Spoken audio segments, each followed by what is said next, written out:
¿Existe la filosofía latinoamericana? Un pensamiento periférico es un pensamiento situado.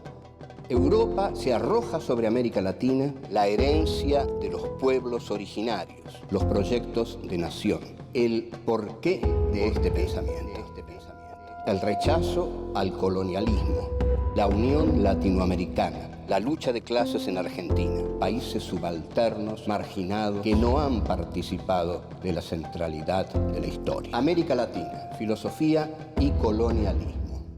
Filosofía aquí y ahora 4. Encuentro 1. La filosofía latinoamericana. 1. Centro y periferia. 2. La razón en cuestión. 3. Colonialismo e imperialismo. 4.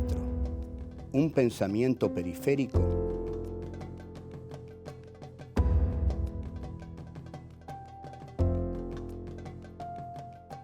Hola, esta es la cuarta entrega, el cuarto ciclo de filosofía aquí y ahora. El cuarto sorprendente ciclo porque cuando empezamos esto, que lo empezamos lógicamente en su primer ciclo, no pensábamos que íbamos a llegar ni siquiera a la terminación del primero, porque es muy raro hacer filosofía en televisión. Esa fue la apuesta difícil que hicimos. Y estamos ya en nuestro cuarto ciclo, o sea que estamos sorprendidos pero contentos. Este cuarto ciclo se diferencia de los anteriores porque aquí nos vamos a ocupar de un tema específico que nos concierne profundamente. Nos vamos a ocupar de América Latina, o sea, del continente en el cual todos nosotros vivimos, malvivimos, sufrimos o gozamos. O sea, el título de esta cuarta entrega es América Latina, filosofía y colonialismo. Para analizar la cuestión de la filosofía y el colonialismo, tenemos que ver un poco cómo fue posible el colonialismo, cómo surge el colonialismo.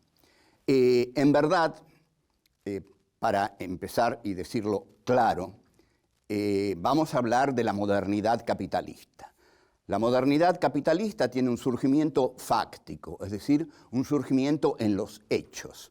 El surgimiento que tiene en los hechos parte del llamado descubrimiento de América, 1492, que si bien a los que defienden los derechos de los pueblos aborígenes de América Latina a tener su propia historia y no a ser descubiertos por los europeos, sino que ya existían antes y no necesitaban ser descubiertos por nadie, pero sin embargo el concepto de descubrimiento desde un punto de vista es exacto, porque América Latina es descubierta por la gula del capitalismo.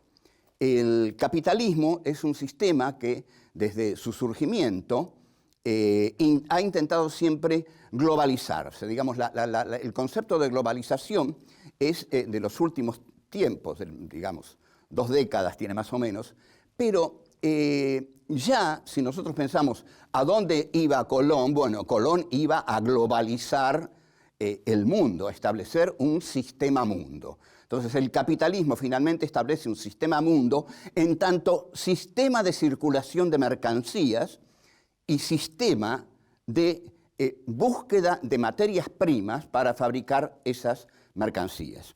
Lo que se establece aquí es un juego entre los poderosos, que son los que conquistan y los que extraen la riqueza, y los que entregan la riqueza, los que son saqueados. Entonces, nosotros hemos llamado desde hace mucho tiempo a los poderosos el centro, los que habitan la centralidad, y a los continentes que han sido saqueados por la voracidad del capitalismo europeo, la periferia, la marginalidad o la subalternidad. En realidad hay un pensador cubano, Fernández Retamar, muy conocido, que habla de los países del centro del mundo como países subdesarrollantes. O sea que habría países subdesarrollados y países subdesarrollantes, porque los países subdesarrollantes son eso, son subdesarrollantes, es que existen los subdesarrollados. No estamos planteando aquí ninguna teoría del monstruo externo y de la inocencia total de los países que han sido saqueados. En los países que han sido saqueados siempre hubo clases aliadas poderosísimas al saqueador externo. Ahora, la búsqueda que tiene que emprender entonces América Latina es la búsqueda de una sustantividad, ¿no? La búsqueda de una identidad, porque a partir de la llegada del colonizador europeo, que es una llegada típica del colonialismo, porque llegan con la espada para matar a quienes se opongan y llegan con la cruz del catolicismo para evangelizar y conquistar las almas de aquellos que también quieran entregárseles en la modalidad de entregar su alma, ser fieles católicos y no morir. Entonces la cruz y la espada están en el comienzo. Volvemos.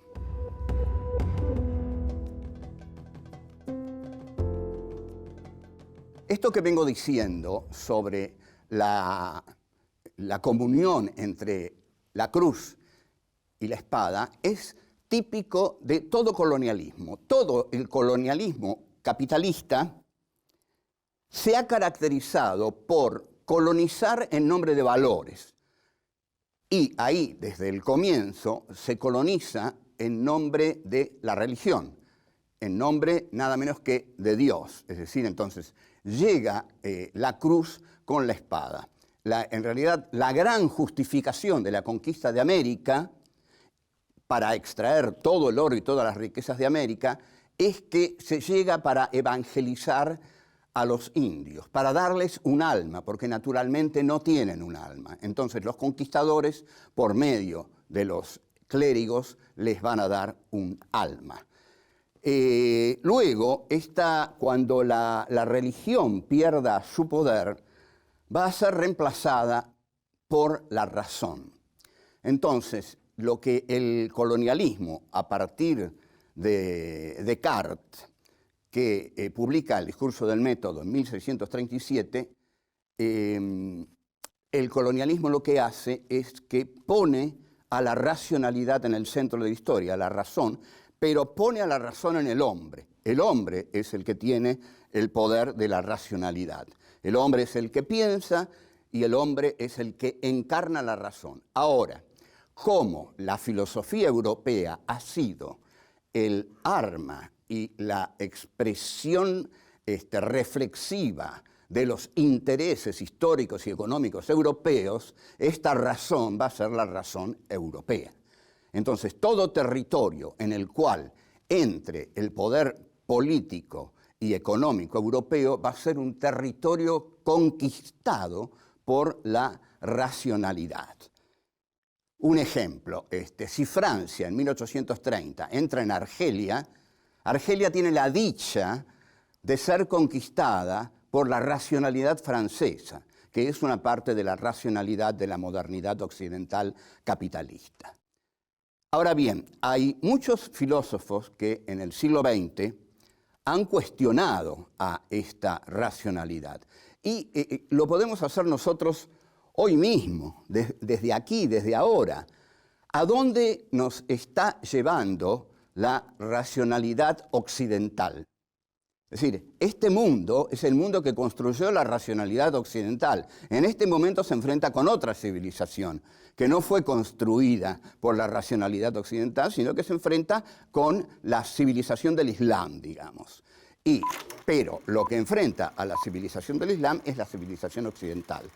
Bueno, la civilización occidental hoy está peleando en Irak y está encarnada en el poder de los Estados Unidos, que representan al occidente racional, al occidente portador de valores civilizatorios. Ahora bien, entonces, hay muchos filósofos que están diciendo que esta racionalidad occidental, instrumental, codiciosa, nos está llevando a un apocalipsis ya visible,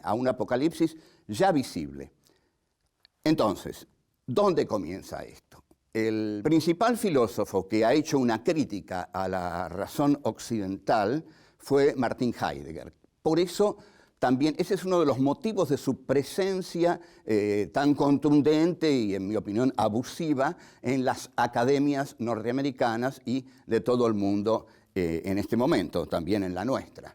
Pero el segundo Heidegger, es decir, el Heidegger que sigue al Heidegger de Ser y Tiempo. Hay un Heidegger que escribe Ser y Tiempo en 1927 y luego Heidegger hace una voltereta y comienza con otro trabajo que consiste en la crítica a la modernidad capitalista, pero no al estilo de Marx, digamos, la modernidad capitalista es injusta porque es expoliadora, porque es explotadora, por la lucha de clases, todo eso a Heidegger no le importa. Lo que Heidegger dice es que la modernidad capitalista está devastando la tierra, está arrasando la tierra a través de la técnica. Todo el segundo Heidegger es una crítica a la técnica en tanto devastadora del mundo en que vivimos. Bueno, volvemos ya.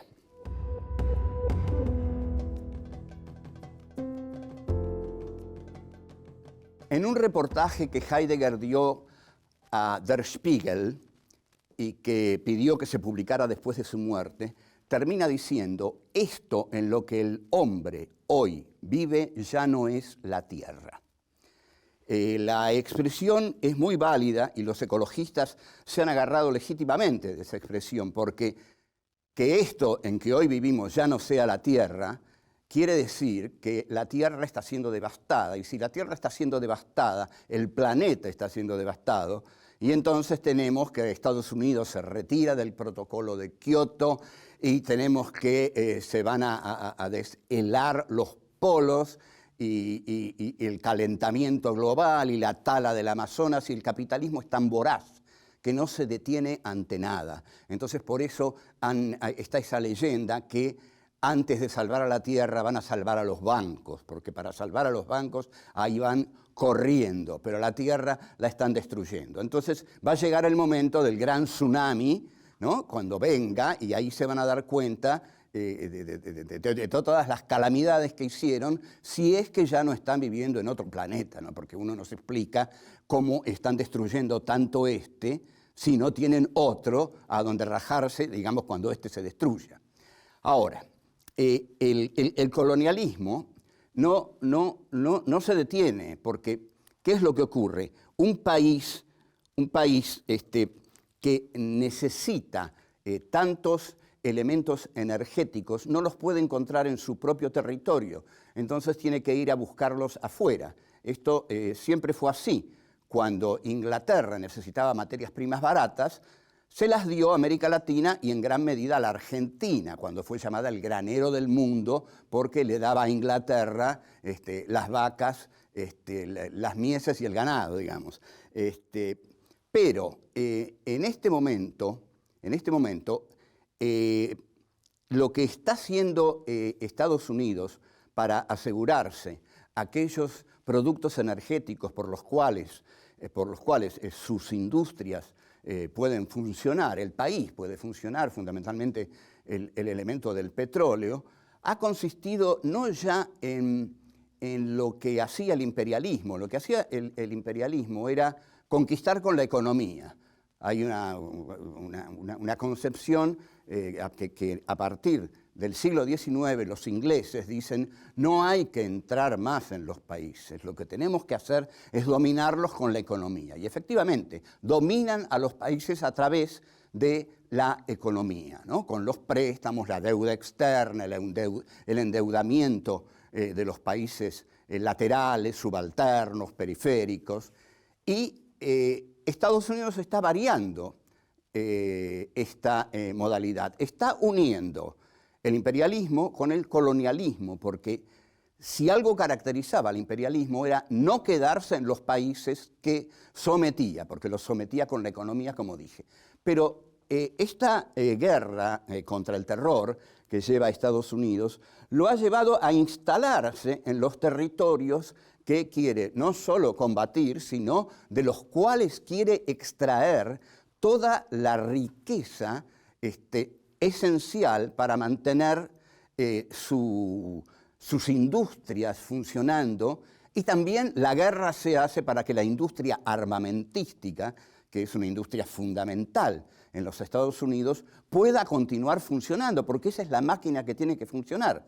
Entonces, van, invaden Irak, lo matan a Saddam, se instalan en Irak y ahí se quedan. Ahora, quedarse en el país que se ha conquistado es gravísimo, porque siempre surge una resistencia nacional que va desgastando al ejército colonizador. Pero habíamos dicho que la razón occidental no se detiene ante nada, que el occidente racional, ¿no? Que el occidente capitalista, la modernidad capitalista, no se va a detener y sigue instrumentando los mismos valores que se instrumentaron durante la conquista de América, porque Estados Unidos lo que está diciendo es que cuando llegan sus soldados a Irak, llega a Irak la libertad, la democracia, el republicanismo. Es decir, que ellos le están haciendo un enorme favor a los iraquíes, porque les están llevando la posibilidad de un orden democrático que van a instalar en ese país sometido por dictaduras desde tiempos difíciles de recordar. O sea que el imperialismo norteamericano, el colonialismo norteamericano que va a Irak y se queda ahí, sigue instrumentando valores, es decir, somos la democracia, somos la libertad, venimos a librarlos de los dictadores, por eso hemos desplazado a Saddam, y ustedes tienen la suerte de que nosotros estemos aquí, porque nosotros somos el progreso, somos la modernidad, y ustedes son el atraso. Ustedes se han quedado en el siglo XIII y necesitan que nosotros vengamos para modernizarlos. Entre tanto, mientras están tan entretenidos con los territorios islámicos, porque también están pensando hacer algo con Irán inmediatamente, América Latina está como disfrutando de un recreo, ¿no? Es decir, el imperio está muy concentrado en determinado lugar del mundo y está debilitado porque ahí no le va bien. Entonces, en América Latina han comenzado algunos procesos que serán interesantes de analizar. Y los vamos a ir analizando porque esto es para analizar América Latina, la filosofía y el colonialismo. Vengo enseguida.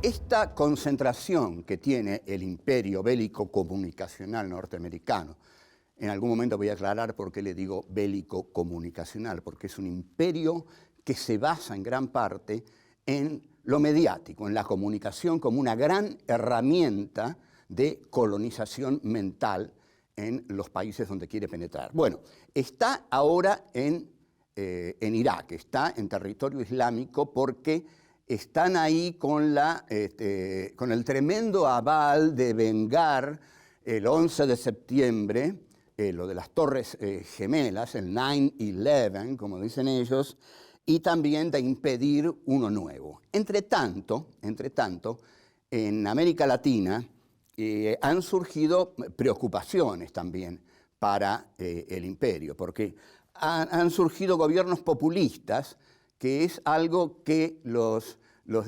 liberales amantes del mercado detestan, porque el populismo implica, ante todo, el intervencionismo de Estado en el mercado, y el mercado, para el neoliberalismo, debe ser libre, ¿no?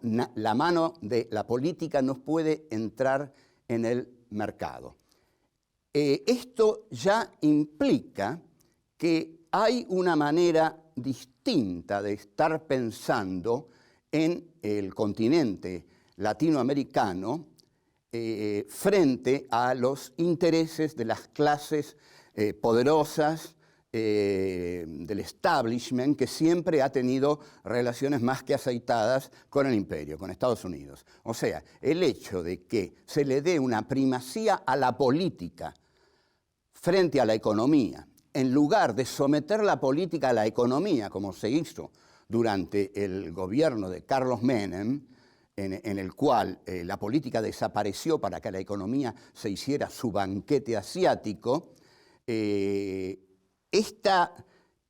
digamos, que en esta primera década del siglo XXI, esta primacía que se le da a la política, es un esbozo ya de un pensamiento diferenciado, al pensamiento hegemónico de las potencias. Entonces, el pensamiento diferenciado que implican estos procesos de América Latina en este momento nos tiene que llevar a preguntarnos si es posible un pensamiento autónomo, no totalmente, pero al menos autónomo, enfrentado o distinto o diferenciado del pensamiento del imperio. Nosotros creemos que sí, si no, incluso no estaríamos haciendo esto. Creemos, y espero que no lo tomen como una enorme jactancia esto, pero que estar haciendo esto implica que existan pequeños microemprendimientos de ir logrando un pensamiento situado. El pensamiento situado es el pensamiento de lo local, que no es el antónimo de lo global. Entonces, nosotros vamos a decir que la globalización se realiza en América Latina, pero toma la forma de la glocalización. Es decir, América Latina no se aparta de una concepción globalizada de la historia, esa globalización que dan sobre todo los medios de comunicación que se han globalizado, y el mundo es un papelito en el cual estamos en cualquier lugar, en cualquier momento. Esto enfurecía mucho a Heidegger, que decía, el tiempo ya no existe, lo único que existe es la rapidez. Es un concepto muy, muy fascinante. No hay más tiempo, hay rapidez. Ustedes habrán observado que en ambientes como el cine o la televisión, cuando alguien dice, ¿para cuándo querés esto? O en cualquier oficina, el otro contesta, para ayer, como indicando la rapidez de lo que quiere. Pero para ayer es decir, no lo quiero. En realidad está diciendo un disparate. Está diciendo, no lo quiero porque ayer pasó, ayer no es. O sea, lo quiero para una temporalidad que ya murió. Bueno, esto que lo piensen los piolas que dicen para ayer. Ahora,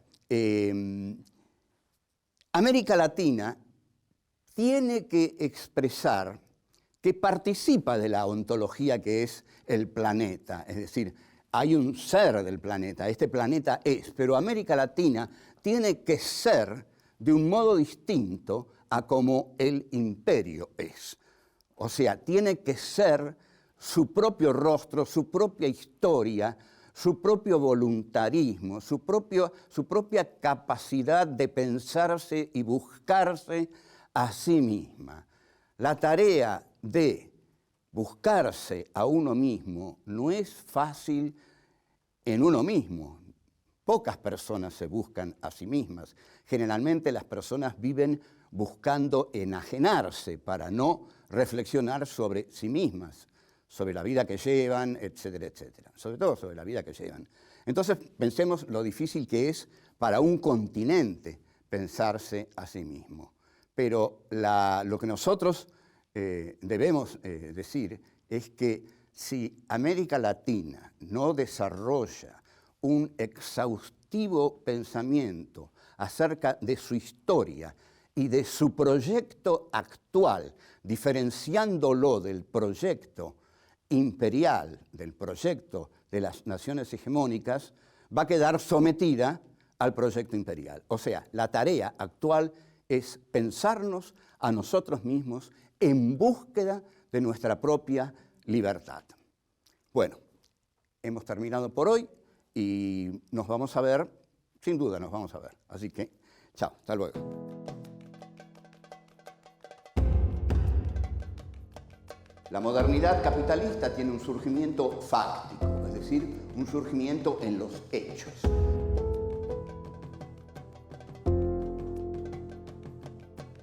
Todo el colonialismo capitalista se ha caracterizado por colonizar en nombre de valores.